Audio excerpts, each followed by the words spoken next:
What is up, everybody? Welcome to DFS by the Numbers. This is my betting breakdown video for UFC 298. We got Alexander Volkanovski going against Ilia Topuria. Really looking forward to this card. We are finally out of the Apex. We got 12 fights on the board, almost 11, but a shout out to Junior Tafa for stepping in on short notice. Very short notice, like a little bit over 24 hours short notice, so shout out to him, and that's kind of why this video is out later than usual. I wanted to wait for these props to get out in the Junior Tafa Marcos Rogério de Lima fight, and they got him out around like 9 o'clock in the morning this morning. So recording now, have some bets to talk about. Before we get into it, if you guys could please do me a favor, leave a like on the video, subscribe to the channel if you have not already. Be on the lookout for Best Bet going live at 4:30 p.m. Eastern Time. Got a stacked panel today. And then as always, we're going to be breaking down these fights from a betting perspective and a betting perspective only. If you do want a further in-depth breakdown on why I'm picking who, I did do a full card breakdown on Monday. Also did an hour-and-a-half live stream on Friday. But I say we get right into it, guys. We're going to kick it off with the first fight of UFC 298. We got Miranda Maverick going against Andrea Lee. And this is a fight where I think Maverick should win this fight. She is my pick to win. I like that she's going to be much younger here. I think she's going to be the physically stronger fighter. I think she should be able to get takedowns here against Andrea Lee, who has about a 50% takedown defense. You know, you look through Andrea Lee's fight, she's getting taken down in pretty much every single fight for the most part. But on the flip side, you know, Maverick's takedown defense isn't great herself. I think in terms of the striking, you got to favor Lee here. Like, this is a fight that should probably play out close like most Lee fights do. The majority of Lee fights do go to split decision, so I can kind of see something like that happening here. But yeah, I got to go Maverick. I'm going Maverick by decision, but minus 185, not much sticking out there, and the decision prop's not great either at plus 115. So passing on the first fight of the night. Moving on, we got Oban Elliott going against Val Woodburn. Yeah, we got pretty much two contender series. I know Woodburn didn't fight on the contender series. I think he was supposed to. Then he kind of skipped the line and came in against Bo Nickel on short notice and got starched in 15 seconds. The problem I'm having with this fight is I think Oban Elliott's clearly the more skilled fighter. Obviously, he's minus 310 here, but we just don't know anything really about Woodburn. Yeah, he got knocked out by Bo Nickel, but you go and watch some of his other fights outside the UFC, and we don't see a ton. I mean, this guy flashes some power. He's very physically strong. He can hold guys against the cage, but he hasn't fought the best competition, whereas Oban Elliott has fought the much better competition by a mile, like I said, outside of Bo Nickel. I think Oban Elliott wins this fight. It's just minus 310 for a guy who, you know, he has been knocked out twice. He has been hurt a lot, and, you know, Val Woodburn does hit hard. I don't know if I'd feel comfortable laying minus 310. Even as a parlay piece, I think there's better parlay pieces on the card, but I'll pick Oban Elliott to win this fight.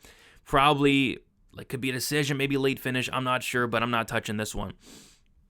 Next, we got Danny Barlow going against Josh Quinlan. Yeah, lots of money has came in on Danny Barlow at this point. He's around like minus 220 now, I think. Josh Quinlan's sitting around plus 190.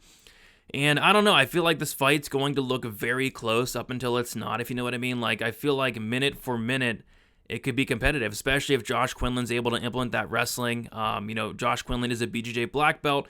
Barlow, I have seen him taken down. I have seen him put in some bad spots on the mat, but I think that the big equalizer here is that power of Barlow. This guy hits like a truck. You know, the nickname left hand to God for a reason. He has a ton of power in the left hand, and Josh Quinlan's very hittable. Nothing's really sticking out here, though. I mean, I don't want to lay minus 220 on a debuting contender series Danny Barlow.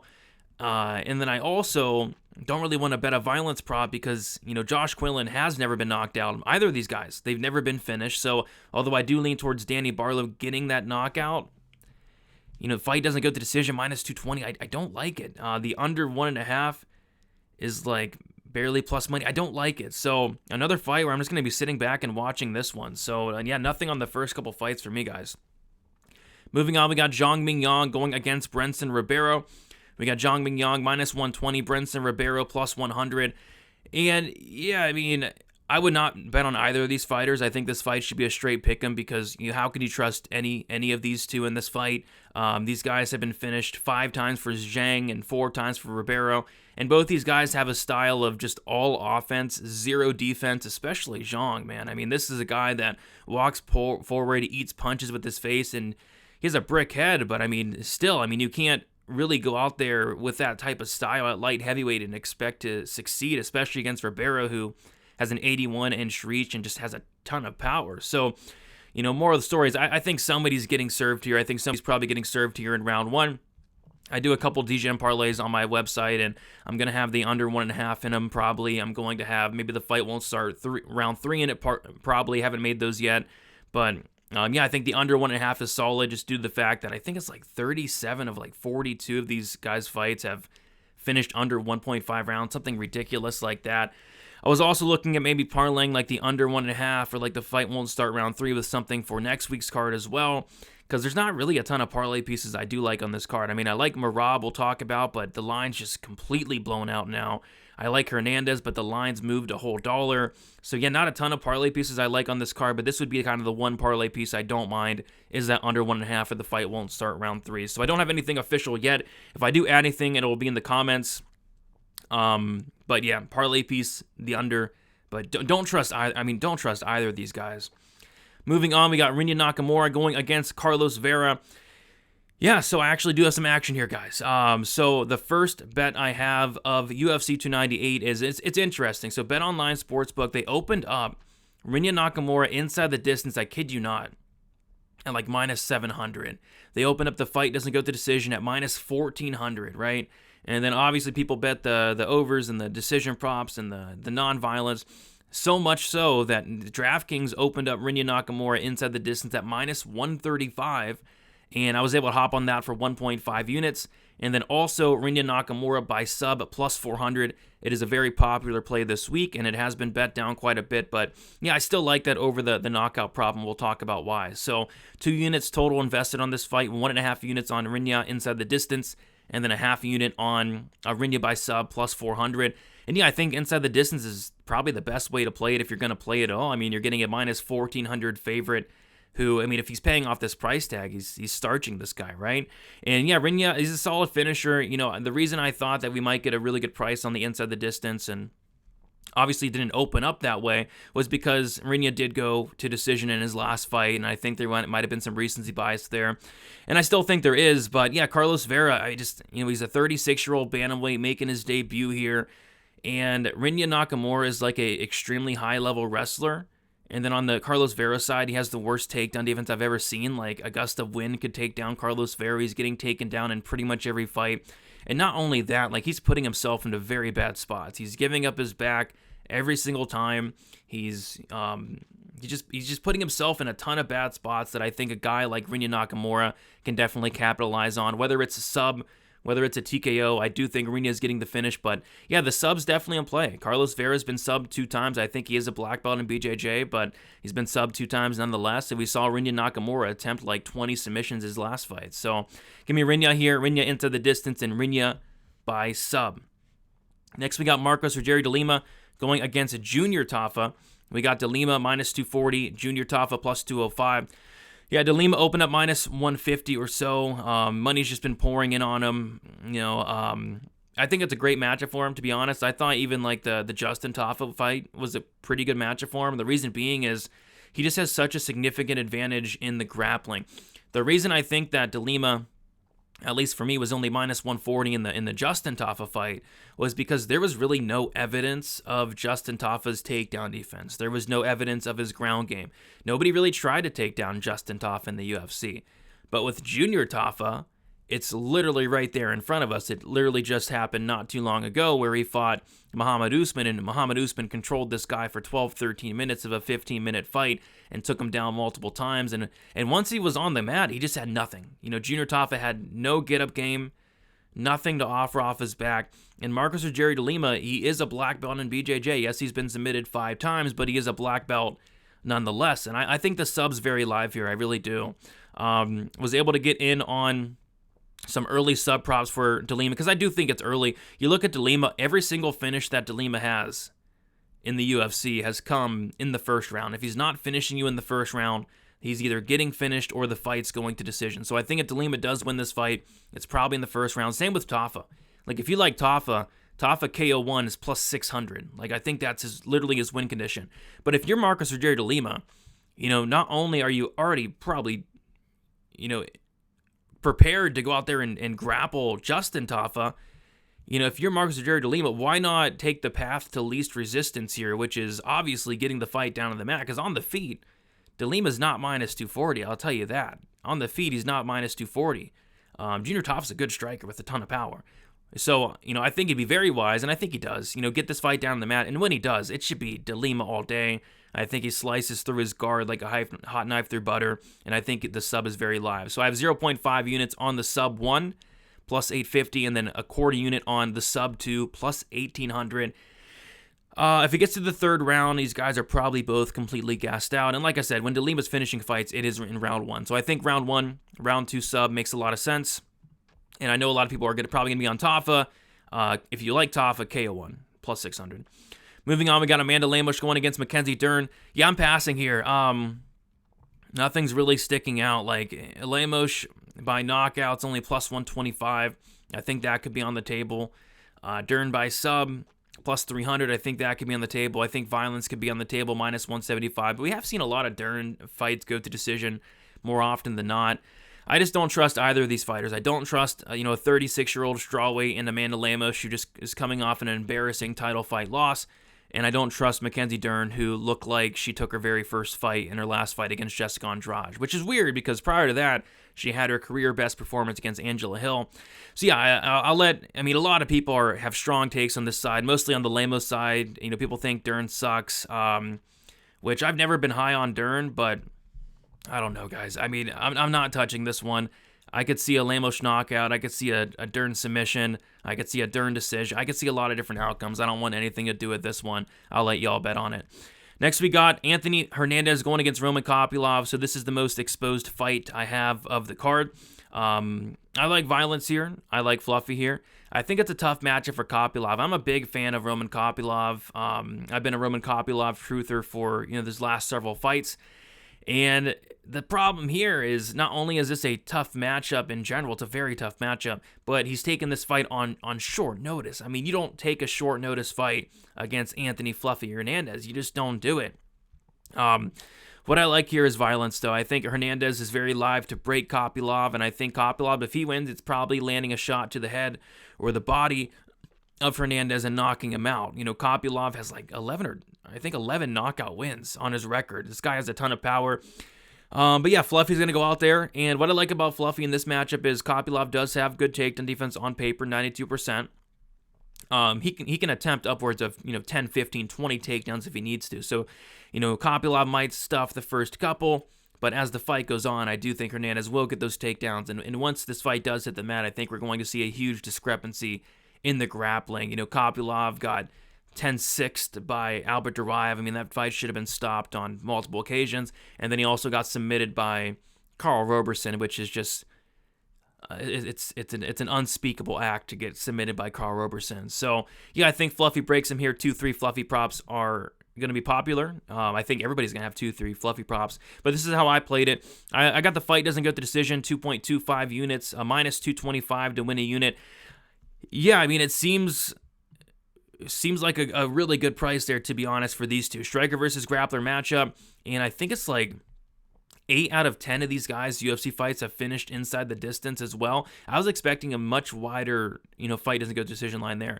And then what I also did was, I think this fight's ending in round 2 or round 3. I have 0.75 units on the fight to end in round 2. I'm not picking a fighter, plus 320, and then 0.5 units on the fight to end in round 3, plus 550. Why did I do that? They're the same prices as the Fluffy Hernandez 2-3 props. You might as well just take the fight ends in 2-3 because they're basically the same exact prices as Fluffy 2-3. So I'm taking fight ends in round 2, fight ends in round 3. And what's interesting about Kopylov is I've heard a lot of takes that Kopylov's round 1 KO or a bust, and he only has one first-round knockout ever. Roman Kopylov has the same amount of first-round knockouts as Merab Dvalishvili and Tisha Torres. This guy's not knocking anybody out in round 1. So it's round 2 for Kopylov. That's his round. It's round 2 for Kopylov. So I think if Kopylov wins, yeah, it could be like a round 2 KO. But if Hernandez wins, I think it's a round 2 or 3. Could be KO sub. Pick your poison. But yeah, give me the fight ends in round 2. Fight ends in round 3, and the fight doesn't go. Looking for someone to get served here. Next, we got Merab Dvalishvili going against Henry Cejudo. This line's been crushed. So I updated these lines not too long ago, and Merab is like, I'm looking at it now, minus 270, minus 280 at this point. Like, gosh. There obviously is some injury rumors circulating. I'm not sure if they're true. I don't really care because I'm not invested in this fight, but what I'll say is I do like this fight for Merab, injured or not. I do like this fight for Merab. After that Petr Yan fight, there's not a ton, if any, bantamweights at this point I'm picking against this guy. How do you go out there and attempt 49 takedowns, attempt over 400 strikes? His pace is ridiculous and hard to deal with. Henry Cejudo, 37 years old. Maybe he's hurt, maybe he's not, but this line movement is kind of weird, to be honest. Because Merab was like minus 160 earlier in the week, and now he's minus 280. So something's going on there. I like Merab, but I missed the line by a whole dollar, if not more, at this point. So it's a pass. I wouldn't touch the Merab decision prop either, just because if Cejudo is injured, we could have like a TJ Dillashaw type situation. And I thought about maybe touching the Merab late props, but Merab is not finishing anybody, and those probably lose as well. So yeah, nothing's really sticking out on this fight. Next, we got Ian Machado Gary going against Jeff Neal. Yeah, I think the most likely scenario is probably Ian Gary by decision. Ian Gary's going to have the better volume, more tools on the feet, the better striking, but he's very hittable, and Jeff Neal has a ton of power. I think Jeff Neal is definitely live to go out there, potentially land a big shot and drop Ian Gary, potentially knock him out as well. If you like Jeff Neal, you probably like either the finish only or the knockout. If you like Ian Gary, I'm thinking decision. I don't think Ian Gary's finishing Jeff Neal, to be honest. Jeff Neal's very tough, very durable. Jeff Neal has been submitted before, but Gary, I don't think either guy's grappling here. I don't think anybody's taking down Jeff Neal, and I don't think Jeff Neal's really taking down Ian Gary. So I don't know where a sub comes other than like a Gary club and sub, potentially, but yeah, I think this fight probably does good to decision with Gary getting his hand raised, but if I was to bet this fight, it would be on maybe like a Jeff Neal KO prop, which is not great at all. Holy crap. Jeff Neal by KO is plus 250, his money line's plus 205, trash. So yeah, nothing really sticking out here. Maybe the finish only for Jeff Neal, but I'm going to sit back and watch this one and root for Ian Gary getting his head taken off. Next, we got Robert Whittaker going against Paulo Costa. Yeah, so this fight's interesting. Just like the Ian Gary fight, right? I think the most likely scenario is Robert Whittaker by decision. I think he's the better fighter overall, more skilled, more tools on the feet, better cardio. But I worry about Robert Whittaker. I worry about the durability. This guy's been in the UFC for a long time at this point. This is a guy that's taken a ton of damage. He looked off in his last fight against Dricus, and he got knocked out in his last fight as well. He's been knocked out before. He's been hurt a lot. He's been dropped a ton in his career. I worry about the durability of Robert Whittaker at this point. And then Paulo Costa, I wasn't even convinced he would show up this week, right? And he did. He showed up. He proved me wrong. And he looked to be in the best shape of his life. So if we're getting a motivated Paulo Costa, this line's off. It is. This line is, if Paulo Costa comes in here motivated, looking the best he's ever, this line is off, because I kind of had concerns about whether or not Paulo Costa is taking this fighting thing seriously, and it didn't look like it. Taking Luke Rockhold to decision, pulling out of fights left and right, weighing in at 205 pounds for a middleweight fight. He wasn't taking it serious, but now it looks like he potentially is, and if that's the case, this line is off. And a spot that was circled to begin with, prior to Costa even showing up this week, which, like I said, I wasn't sure he was going to, was that Costa finish only. Costa finish only plus 125. I have 1.25 units on it. I think if there's a finish in this fight, it's more than likely Costa. I think Whittaker by decision is the most likely scenario, but the chin of Whittaker, the durability at this point, is a huge pause for concern. So give me that finish only for Costa. I think it probably pushes, but if there's a finish, I think it's more likely that Costa there, at least a lot more likely than a plus 125 does indicate. So that's how I'm playing it, 1.25 units on Costa, finish only, aka scorecards equals no action, aka decision no bet. All right, next we got the main event. We got Alexander Volkanovski going against Ilia Topuria. Yeah, man, it's one of those fights where you can make a lot of cases for both guys. You can make a lot of strong arguments, and there are a lot of strong arguments for both guys. The argument for Topuria is Volk. He's 35 years old. There's a 35-year-old and up curse. He's just been knocked out not too long ago. Where's his chin? Where's his durability? Topuria, great boxing, great power. Maybe he knocks out Volkanovski. And then the argument for Volk, obviously, is this guy's the GOAT. He's fought in everybody. He's beat Max Holloway 3 times. He's beaten Jose Aldo. He's beaten Yair Rodriguez. He's beat Brian Ortega. I can go on and on and on and on. Whereas Topuria beat Josh Emmett. Josh Emmett and Bryce Mitchell. So yeah, I mean, Volk. I mean, it's Volk or pass for me, but I'd be lying if I said there wasn't any danger here in betting the Volk money line. The danger is, yeah, Volk is 35. The danger is, yeah, Topuria is very dangerous. I was looking through the record of Volkanovski, and he's fought and beaten some incredible fighters, but he hasn't really fought many dangerous guys. Like, I love Max Holloway, probably my favorite fighter. He's not dangerous. The Korean Zombie at that point of his career, not dangerous. Yair Rodriguez, Brian Ortega, I mean, yeah, I mean, Topuria is probably one of the more dangerous guys he's fought ever, which is interesting. Topuria hits hard. Maybe he can knock out Volkanovski, but like I said, it's Volk or pass here. But yeah, the age concerns me of Volkanovski, the durability, the mindset of Volkanovski, where his head's at this point. He's coming off of a knockout loss as well, so it's one of those fights where I don't know. I don't have anything on it yet. I don't know if I'm going to bet it. But I don't see how anybody why anybody would bet Topuria here at plus 105. I mean, it's Volk or pass. With all that said, I mean, Volk could get knocked out here. So that's the big concern I'm having here in this fight. So yeah, nothing yet. I might just sit back and watch this one. I was looking at maybe like the over 1.5 as a parlay piece. I was looking at maybe the Volk money line. But with all things considered, I think there's a lot of things that are kind of scaring me away here on the Volk side. But we could look back at it after the fight tonight and be like, holy crap, dude. If Volkanovski was minus 125 against this guy, you know, it could be one of those situations. I just don't know if I'm going to get there quite yet. So yeah, passing as of now, but we'll see. And I think I might just pass, to be honest. I don't have a great feeling about it. All right, quick recap of the bets. We have the Paulo Costa finish only, 1.25 units at plus 125. DeLima sub 1, half a unit plus 850. DeLima sub 2, quarter unit plus 1800. Nakamura inside the distance, 1.5 units minus 135. Nakamura sub, half a unit plus 400. And then we got Hernandez fight doesn't go, minus 225, 2.25 units. Hernandez fight ends round 2. 0.75 units plus 320, and then Hernandez Kopylov fight ends round 3, half a unit plus 550. Those are the bets. Might look to add a parlay with the Zhang Mingyang Ribeiro under. If I add anything, guys, I'll put it in the comments, but I think that might be it for this week. Kind of a short and sweet week this week. Not a ton sticking out, but I do like the spots I have. So there you guys have it. Best of luck. Leave a like on your way out. Subscribe to the channel and check out Best Bet, 4:30 p.m. Eastern Time. We'll talk to you guys soon. See ya.